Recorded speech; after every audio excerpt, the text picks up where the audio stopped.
On the third anniversary of the Russian invasion of Ukraine, the UK government announces tougher sanctions on the Kremlin. Volodymyr Zelensky says he's willing to give up his presidency if it will mean peace for Ukraine. Now, on the programme today, we are marking 3 years since Russia's full-scale invasion of Ukraine, with leaders from around the world scrambling to find a peace deal. Yeah, there are all those high-level discussions between Moscow and Washington about how to end the war. President Zelensky, of course, not involved in those talks. But away from all the diplomacy, this morning we wanted to hear from people living on the streets. So our correspondent, James Waterhouse, has been talking to people in Kyiv about what they think. Kyiv's 120-year-old funicular. With 2 stops, it is the simplest of routes. What's more complicated is where Ukraine is going in this war, seemingly abandoned by its biggest ally, America. Donald Trump turned US support on its head by apparently siding with Russia. Some people they listen to Russia position, but many people understand us. I know I have many friends from Europe that support Ukrainians. As Washington decides whether to keep helping this country, there are internal divisions over how men are called up to fight. Everyone should fight, except the sick. Because if everyone had done that from the start and not hidden, we would have had peace for a long time already. Ukrainians do want peace, but not at any price. It wants security guarantees that Russia won't invade again. America, so far, is reluctant to give them. Dimko enlisted as a drone pilot last year. I ask him what impact the politics have had on him and his comrades. To me personally, it doesn't change a thing. I am still willing to defend my home. I know that if the United States will pull out all of the aid that they give to us, it's going to be just more deadly. Major cities like Kyiv have kept functioning under the weight of Moscow's invasion. Here, a rail worker was killed after a Russian drone hit. There are blast sites like this every day across Ukraine. Russia launches drones frequently, and they are designed to pressure the population. But why now is different is that it is also America applying its own pressure on Ukraine to accept its conditions for future help. The force from the blast shattered the windows of Zoya's flat. She lives here with her elderly mum. She's anxious, so she prays every day for the war to end. But would she take the quick peace Donald Trump wants? Our country is our country, and it must remain ours. Giving up territories is wrong and unnecessary. There has to be an agreement. But what does that agreement look like? Ukraine and Europe aren't even at the negotiating table as they work out how to stand up to Russia without America for the first time since the Second World War. James Waterhouse, BBC News, Kyiv. And we will be talking about that third anniversary throughout the morning here on the programme. In fact, it's one of the stories on the front pages of the papers today. Should we look at the Monday morning editions? Lots of them featuring the third anniversary of the war in Ukraine. The Metro there quoting President Zelensky and his offer to stand down, to give up the presidency if he can get for that, if he can exchange it for peace and Ukraine's membership of NATO. Really interesting development in that yesterday evening. Yeah, we're going to be talking about that because that happened overnight, didn't it? The Guardian features a story of Marina Zabavska pictured near her temporary home in the Kyiv region. She says her son was kidnapped, jailed and tortured by Russia. Well, the Times says that Sir Keir Starmer and the French President Emmanuel Macron have agreed to deliver what they call a united message on Ukraine when they both meet President Trump. They've got separate visits to Washington this week, but they will both be meeting President Trump, crucially talking about Ukraine. World leaders gather in Kyiv 3 years to the day since Russia launched its full-scale invasion of Ukraine. Russia does not hold all the cards in this war because the Ukrainians have the courage to defend their country, because Russia's economy is in trouble. Also on the programme tonight, remembering those impacted by Russia's invasion of Ukraine 3 years on. We hear from those taking part in special events in London. Good evening. European powers today pledged financial and political support for Ukraine on the third anniversary of Russia's invasion. President Zelensky said he hoped the war can end this year, but he warned his country needs security guarantees to stop it happening again. Britain's Prime Minister Sir Keir Starmer joined the meeting remotely, saying the UK stands with Ukraine every day and said it was time for unity. France's President Macron is meeting Donald Trump at the White House right now, where he's expected to urge him not to abandon Ukraine. And this is the scene tonight in Trafalgar Square in central London, where crowds of displaced Ukrainians have united to call for an end to the war. With the latest, here's our international editor, Emma Murphy. We hereby commence the commemorative ceremony of the fallen in the Russo-Ukrainian War.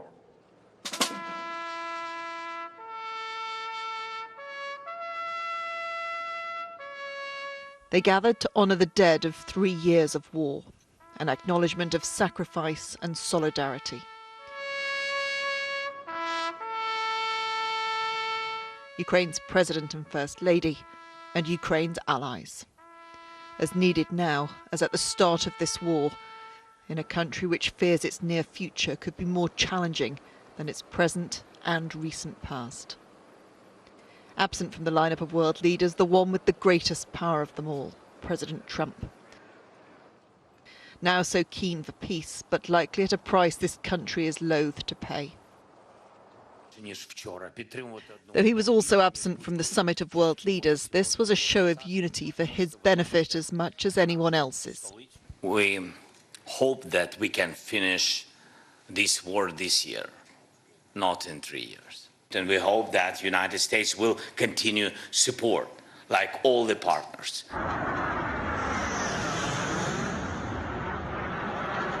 When this war began 3 years ago, Russia said it would capture Ukraine within 3 days. With international support, Ukraine has hung on. Mr. President, Emma Murphy, ITV News, and good to see you. Thank you for your time. When we spoke with the President ahead of the anniversary, he told of his horror that it continued. Can you believe that this is now the third anniversary of this war? Unbelievable. Honestly speaking, I'm surprised. In a good way, and in not such a good way. And this is a historical fight, and we can't lose it. We simply can't. The toll of this war is evident in the military church in Lviv. When the war first began, each board contained a single large photograph of a dead soldier. Now there are so many. They are tiny photographs and run along all the walls. This is the reality of this war, of the sacrifice made, and why, however much they want the war to end, Ukrainians will not accept peace at any price. Emma Murphy, ITV News.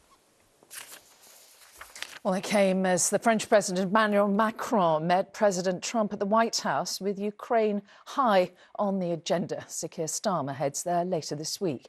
And the Prime Minister will have a tricky balancing act, as our political correspondent Carl Dinnan reports.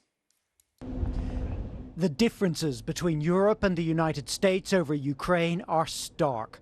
But arriving at the White House today, ahead of Keir Starmer's visit on Thursday, Emmanuel Macron was soon clear on why President Trump thinks peace in Ukraine is so important. It could lead to World War III if it's not solved. You know, there'll be a point at which it's not going to stop at those two countries. Already there's such involvement from other countries. But the European plan to send in peacekeepers with US backing got short shrift. I don't think you're going to need much backing. I think that's not going to be a problem. Once an agreement is signed, Russia's going to get back to its business, and Ukraine and Europe are going to get back to their business. I don't think it's going to be a problem. Keir Starmer is still just about riding two horses. Addressing the Kyiv summit, he first praised the US position. President Trump has changed the global conversation over the last few weeks, and it has created an opportunity. And then the European one. Ukraine must have a seat at the table. And any settlement must be based on a sovereign Ukraine, backed up with strong security guarantees. The UK is ready and willing to support this with troops on the ground. But Donald Trump has yet to commit to that. He is still intent on talking to the Russians, even as Ukrainian soldiers here are training to fight the Russians. 52,000 have been trained by the British military since the start of the war, and the UK has committed £7.8 billion worth of military aid to Ukraine, which amongst other things has funded more than 10,000 drones, 500,000 rounds of artillery ammunition and 1,000 vehicles, including some tanks. There is another way this conflict could go. The Trump administration has offered support in return for access to Ukraine's mineral wealth, and at least one seasoned observer thinks a deal is imminent. I believe that we're very close to getting this minerals agreement signed between the United States and Ukraine, and that commits the US not only to future financing of Ukraine, but also to a free, sovereign and secure Ukraine.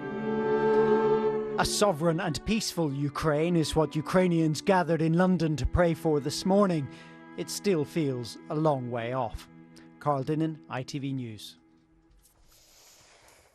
Well, this is how the situation in Ukraine looked before the Russian invasion 3 years ago. A large part of the Donbas region was contested by Russian-backed separatists.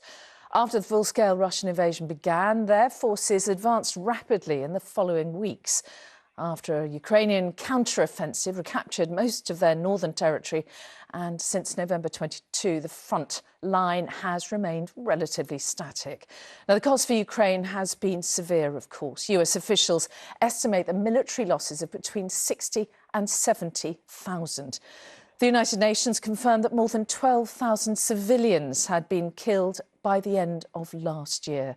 And our international editor, Emma Murphy, is here. Now, Emma, in the last hour, news from the UN, the United States has failed to get the UN General Assembly to agree to approve its resolution urging an end to the war, but without mentioning Moscow's involvement. How significant is that? Well, it's very significant when you think that what that actually means is that the United States was willing and went ahead to vote against European partners because they had in their resolution the fact that Russia was the aggressor in this war and that they needed to withdraw their troops. And that was seen as so egregious to the United States because of their position now and their closeness to Russia that they voted against it. That is really very, very significant in terms of a very public split between the US and those countries that for so long had thought that they were allied with them. Just a few other things to bring you up to speed with in the last few minutes we've been hearing from President Trump. He says that he expects that President Zelensky might go to the White House in the next couple of days, perhaps at the start of next week, because he says he's confident that there will be that deal signed on the rare minerals. Now, let's see on that. President Trump has always been far more optimistic than President Zelensky on that. And also just very much a feeling within the US administration that they can get this deal over the line quite quickly. I think that they are really pushing for this deal. And the reason that Zelensky is so concerned is, we've heard it again today, that he thinks this is going to be peace at any price for Ukraine. And that is not something that he wants. It's all still to come, but before that, as European leaders show their support to Ukraine on the 3rd anniversary of Russia's invasion, how the refugee community in the UK is feeling. Now, since the start of the war, around 6 million refugees from Ukraine have sought safety right across Europe. More than 300,000 of these were taken in by the UK.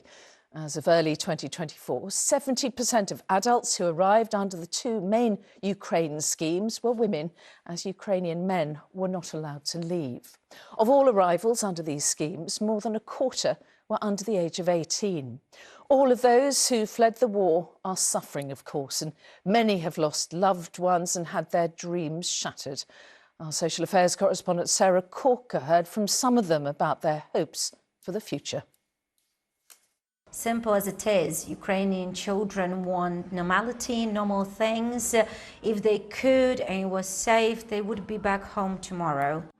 St Mary's School in London supports 2,500 displaced Ukrainian children, learning English, dancing, singing, being kids.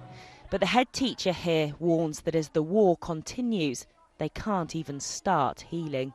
Every Ukrainian child suffered from trauma and is continuously being re-traumatized. This war stole their happy memories and shattered their dreams. So here we try to revive them again.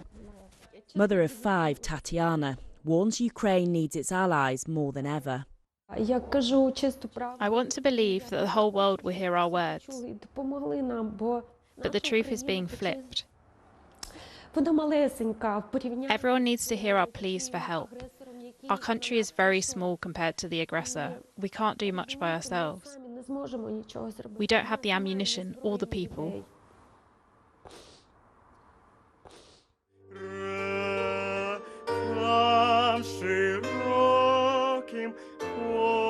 The bandera is a symbol of Ukrainian identity and resilience.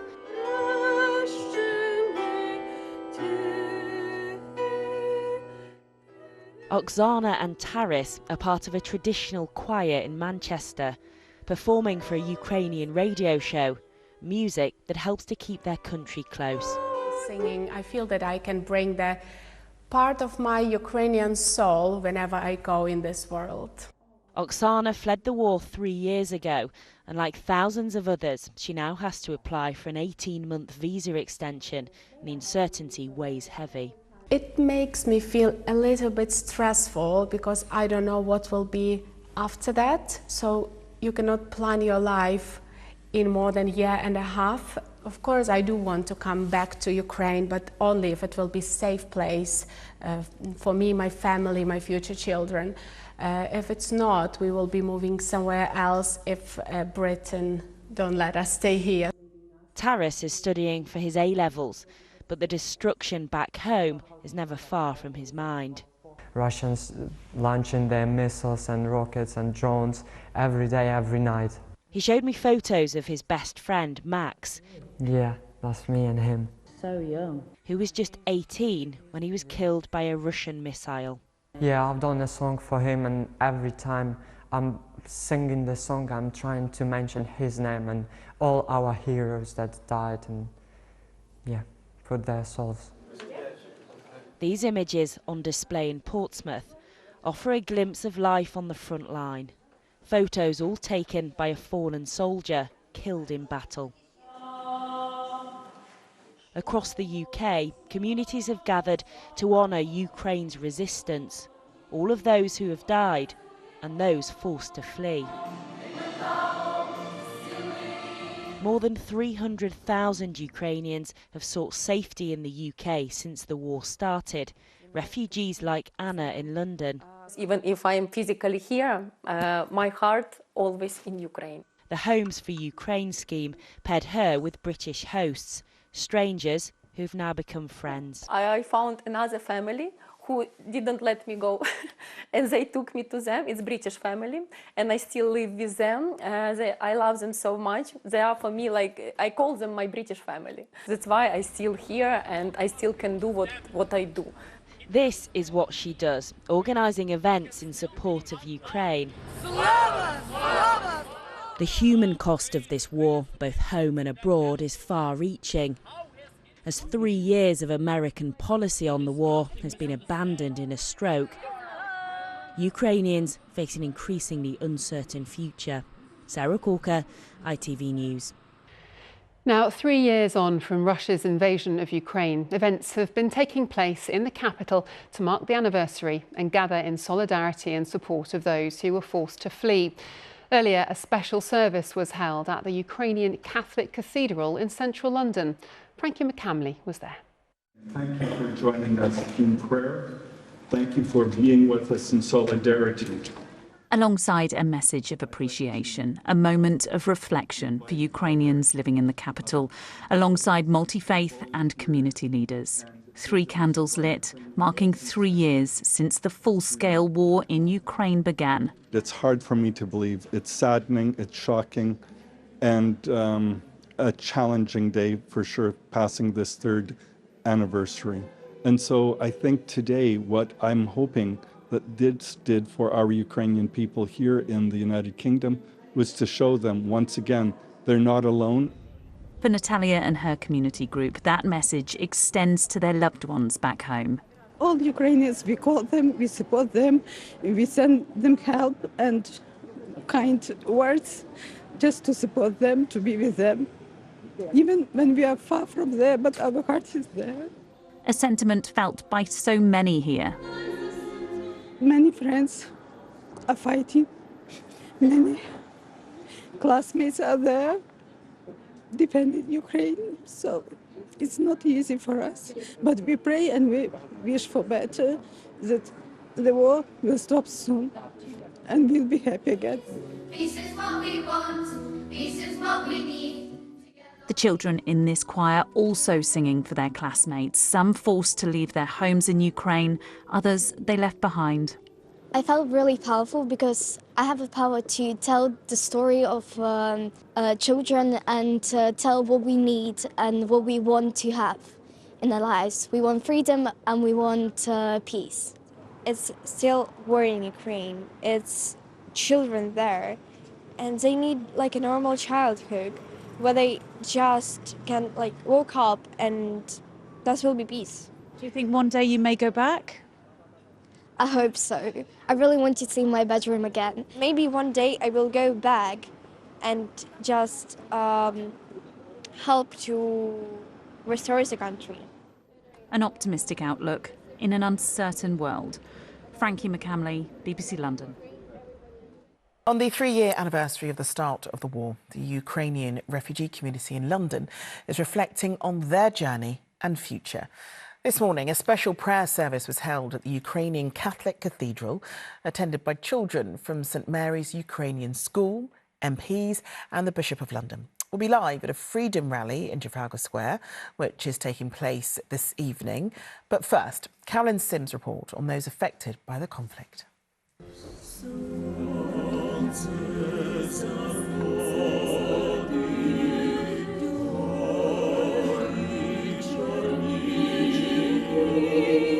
After 3 long years of war, London's Ukrainian community gathered in their cathedral to remember those who have died and to pray for peace. Peace is what we want, peace is what we need. Together we strive for peace. Children from St Mary's Ukrainian School, based for 70 years in Holland Park, composed their own song, Peace is What We Want. Children need like a peace. They need normal childhood and normal life. Is that how you feel too? Yeah, I feel like we all need to show how much we need peace and how much we are suffering. All those children who are still in Ukraine, suffering from the bombs. Since the invasion, more than 2,000 displaced children and their families, along with teachers, have joined the school community. It's hard to take tomorrow for granted, so we try to help them cope with today, bring their childhood back, but it's a turmoil inside them. Leaders from all faiths were here to show solidarity. We pray for all those who fear for tomorrow, that your spirit of comfort would draw near to them. Hear the anguish of the people of Ukraine in their own country and dispersed across the world waiting to return. Be with them in their struggles to save their land. Negotiations over Ukraine's future continues miles away from London, a country which could be forced to give up swathes of territory in exchange for peace. While we're all hopeful, it must be a peace that is decisive and not just a time out, as it were. The service ended quietly as those who came here reflected on what has happened to their country and what will come next. Well, as I mentioned, Carolyn is at Trafalgar Square, where crowds are gathering for a peaceful rally. What's the mood like there, Carolyn? Well, it is very peaceful. There's a very calm atmosphere as people gather at the front of the stage waiting for the rally to start, holding their Ukrainian flags. The theme for tonight's rally is heartbroken but unbroken. It's very much a call for peace, but also a show of resilience and strength. Well, earlier I spoke to Taras Topolia, who's the lead singer of the Ukrainian band Anti-Chia, and he told me that when the fighting started, he, like so so many people had to stop what he was doing, retrain as a paramedic and go and join the soldiers on the front line. And he said earlier that despite 3 years of war, people are not willing to give up. Everybody wants peace. Everybody wants peace. Ukrainian wants peace most of all. But it should be peace with justice. We are not the people who started the aggression. We are not the people who invaded to another country. We just defend our country and our future and future of whole freedom, democracy, Europe. Well, that band will be performing here tonight in about 10 minutes as people from all over the world really gather to show their support for Ukraine on this very sombre 3-year anniversary.